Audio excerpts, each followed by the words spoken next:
Bonjour, je m'appelle Julien et aujourd'hui on va parler des règles de troisième mi-temps.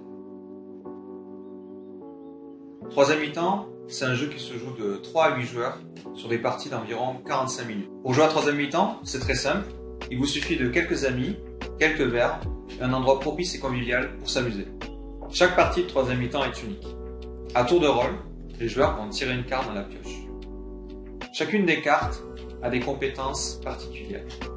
Elles assignent des gorgées ou vous permettent d'en distribuer aux joueurs de votre choix, ou encore de réaliser certaines actions personnelles ou collectives.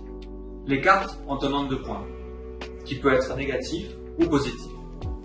À la fin de la partie, le joueur ayant obtenu le maximum de points l'emporte et sort grand vainqueur de la troisième mi-temps. Bonjour à tous, je m'appelle Alexandre et je vais vous présenter aujourd'hui la composition du jeu de cartes troisième mi-temps. Le jeu est constitué de 54 cartes réparties en 5 catégories. 15 cartes joueurs, 15 cartes pénalités, 15 cartes bonus, 5 cartes staff et 4 cartes terrain.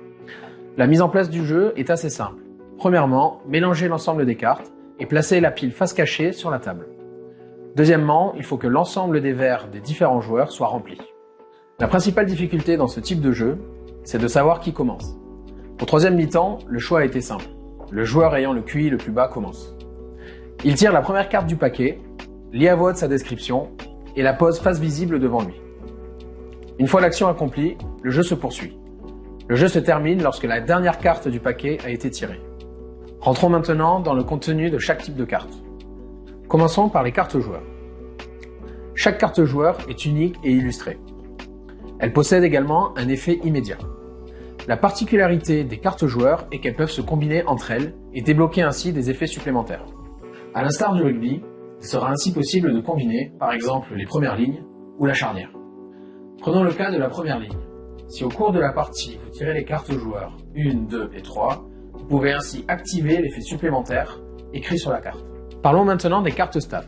Elles sont au nombre de 5 et certaines d'entre elles peuvent se combiner aux cartes joueurs. Si je prends l'exemple du coach des avants ou du coach des arrières, ces deux cartes peuvent se combiner telles des jokers avec les différentes cartes joueurs. Le coach des avants va pouvoir se combiner avec les cartes 1 à 8 et le coach des arrières va pouvoir se combiner avec les cartes joueurs du numéro 9 au numéro 15. Vous trouverez également 15 cartes bonus et 15 cartes pénalités. Ces cartes sont assez simples, elles possèdent chacune un effet immédiat. Les cartes bonus ou pénalités vont impacter positivement ou négativement le joueur qui les tire. Enfin, nous allons parler du dernier type de carte qui va venir pimenter la partie, les cartes terrain.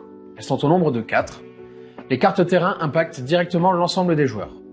Elles sont posées face visible à côté de la pioche et ont un effet permanent jusqu'au tirage d'une nouvelle carte terrain.